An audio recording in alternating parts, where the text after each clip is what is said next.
देखिए, सबसे पहले तो मैं अपनी जानिब से, अपनी पार्टी की जानिब से हमारे कमांडिंग ऑफिसर संतोष बाबू उनको और 19 जो हमारे बहादुर सिपाही जो मारे गए चीन की आर्मी की तरफ से, मैं उनको, उनके अफराद ख़ानदान को कंडोलेंसेस पेश करता हूँ। और हमारे मुल्क भारत ने अपने बहादुर सिपाहियों को और एक कमांडिंग ऑफिसर को खोया है, तो मेरी तमाम उनसे हमदर्दी है और हम दुआ करते हैं कि उनको ऐसे मुश्किल वक्त में उनको परवरदिगार सब्र दे, क्योंकि उन्होंने किसी ने अपने बेटे को खोया, किसी ने अपने हस्बैंड को, किसी ने अपनी औलाद को खोया है। तो एक बहुत बड़ी कुर्बानी इन तमाम बहादुर सिपाहियों ने मुल्क की सालमियत के लिए दी है।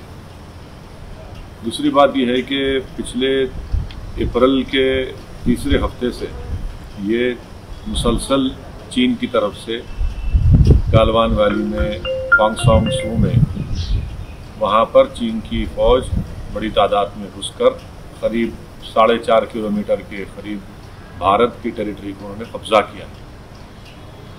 बार बार मोदी गवर्नमेंट तरफ से ही कहा जा रहा है कि नहीं नहीं, कुछ नहीं, सब ठीक ठाक है, सब गलत है, सब गलत है। बाद में इसका इकरार होता है, क्योंकि जब सैटेलाइट के तस्वीर आते हैं, फिर दोनों मिलिट्री के जिम्मेदार लोग बैठकर बातचीत करते हैं। उसके बाद 6 जून को कहा गया कि डी एस्केलेशन होगा, डी एंगेजमेंट हो गया। सवाल ये पैदा होता है कि जब आप डी एस्केलेशन, डी एंगेजमेंट की बात करते हैं, तो फिर हमारे ये 20 सिपाही कैसे मारे गए? हम सबसे पहली बात प्राइम मिनिस्टर से हम पूछना चाहते हैं कि इसकी अकाउंटेबिलिटी किस पर है, इसका जिम्मेदार कौन है? क्या प्राइम मिनिस्टर जिम्मेदार है? क्या डिफेंस मिनिस्टर जिम्मेदार है? क्या होम मिनिस्टर जिम्मेदार है? क्या NSA जिम्मेदार है या CDS जिम्मेदार है? आखिर इसकी अकाउंटेबिलिटी किस पर फिक्स होगी? इन हमारे 20 जो सिपाही मारे गए, इसकी अकाउंटेबिलिटी किस पर फिक्स होगी? दूसरा ये कि इनकी जो जानें जा चुकी है, यकीनन इसका हुकूमत की तरफ से एक जवाब देना चाहिए, जिसको कहें कि एवेंज करना चाहिए। और उसका बेहतरीन तरीका ये है कि चीन को हम हमारी टेरिटरी से उनको हटाएं। जो टेरिटरी उन्होंने भारत की टेरिटरी थी, उस पर कब्जा करके बैठे, वरना इन तमाम सिपाहियों की जान जो गई है वो रायगा चले जाएगी। अगर इनकी जान को जो चले गई है रायगा नहीं जाना जाना चाहिए। इनकी जान की अगर अहमियत है तो हम वजीर आजम, प्राइम मिनिस्टर से, मोदी से इस बात का मुतालबा करते हैं कि आप चीन को हटाइए हमारी ज़मीन से, आप अकाउंटेबिलिटी फिक्स करिए। ये सबसे अहम बात है। तीसरी बात यह है कि प्राइम मिनिस्टर को बताना चाहिए देश को, क्योंकि देश में आज हमारे इन 20 सिपाहियों की मौत के बाद बहुत गम और गुस्सा है।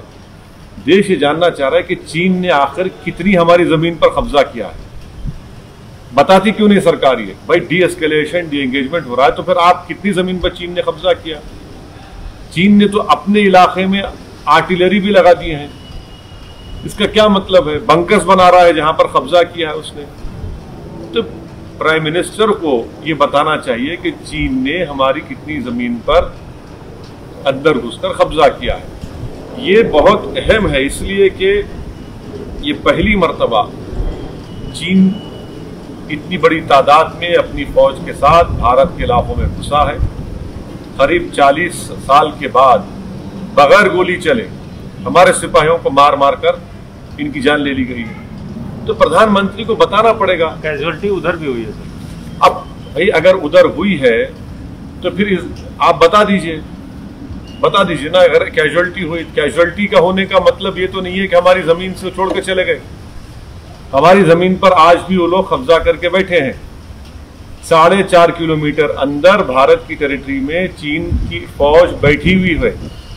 गालवान में जो भारत का इलाका है, हद तो ये हो गई कि कैसे ये सरकार इस बात पर राजी हुई कि जब 2 आर्मी के कमांडर्स की मीटिंग हुई तो भारत की टेरिटरी पर चीन कैंप लगाता है और वहां जाकर हम बात करते हैं। तो ये तो बहुत ही सदमे की बात है, तकलीफदेह बात है। इसलिए उम्मीद करते हैं कि प्राइम मिनिस्टर इन तमाम चीजों का जवाब देंगे। आपको लगता है कि ये सरकार का फेलियर है, ये डिप्लोमेटिक फेलियर है, स्ट्रेटेजिक फेलियर है? यकीनन इनकी जिम्मेदारी है ना। जब आपको तमाम रिपोर्ट्स मिल रही थी कि चीन की आर्मी गलवान में, पोंगसोंग सू में, हमारा इलाका है, वहां पर ये लोग दाखिल हो रहे हैं, हमारी टेरिटरी पर आ रहे हैं, तो फिर जिम्मेदारी किसकी है? फिर ये क्यों इतनी खामोशी है? वजीर प्राइम मिनिस्टर कहते हैं कि हम खामोश नहीं बैठेंगे प्रोवोक अगर करेंगे। सर वो तो हमारे 20 लोगों की जान ले चुके हैं, हमारी भारत की टेरिटरी पर कब्जा कर चुके हैं। सरकार इसके बारे में क्या करने वाली है? और ये भी बताना चाहिए मोदी सरकार को कि क्या चीन की पास हमारे अभी कोई फौजी है उनके कब्जे में? उसका नंबर बताएं। वे बताते क्यों नहीं देश को? आप कब तक छुपाएंगे? आप लोग छुपा छुपा के तो आज ये नौबत आ गई कि आज हमारे 20 सिपाहियों की मौत होगी। सर ये भी कहा जा रहा है कि ऐसे समय पे सरकार के साथ खड़े होने की जरूरत है, और आप जैसे सियासतदान नींद में एक निकाल रहे हैं।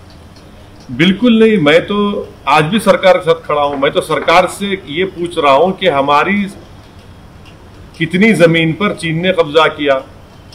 पहले तो सरकार ने कहा कि कुछ नहीं हो रहा है, सब ठीक ठाक है, चंगासी कहा। बाद में मालूम हुआ कि भाई इन्होंने कब्जा कर लिया। तो भाई कितना जमीन पर कब्जा किया बताए ना देश को। देश को बताने में आखिर इतनी तकलीफ क्या हो रही है? आप बताइए देश को कि चीन ने, यकीनन चीन ने हमारी टेरिटरी पर कब्जा किया है।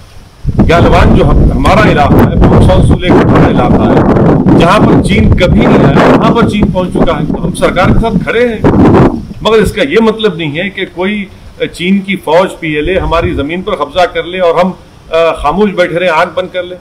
भाई जितना मुल्क बीजेपी का है उतना मुल्क मेरा भी तो है, मुझे भी तो पूरे देश को जानना चाहिए। पूरे मुल्क में गम और गुस्सा है इन मरने वालों का। भारत सरकार इसका कोई रद्दोबदल या कुछ रिएक्शन करेगी या नहीं करेगी? और इनकी मौत को अगर रायगा नहीं जाने देना है तो हमको चीन को हमारी टेरिटरी से हटाना पड़ेगा। आपके हिसाब से क्या स्टेप लिए जाने चाहिए? भाई ये तो सरकार को बताना चाहिए अब तक क्या स्टेप लिए।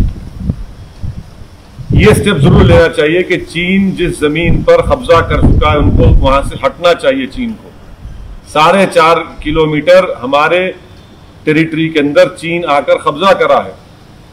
सरकार को ये काम करना चाहिए, चीन को वहां से हटना चाहिए। और इसकी अकाउंटेबिलिटी किस पर आयद होगी? कौन जिम्मेदार है इसका? ये जो 20 हमारे सिपाही मर गए, इसका अकाउंटेबिलिटी किस पर आएगी? किस पर जाकर रुकेगी? क्या वो भी अपोजिशन पे डाल देंगे आप?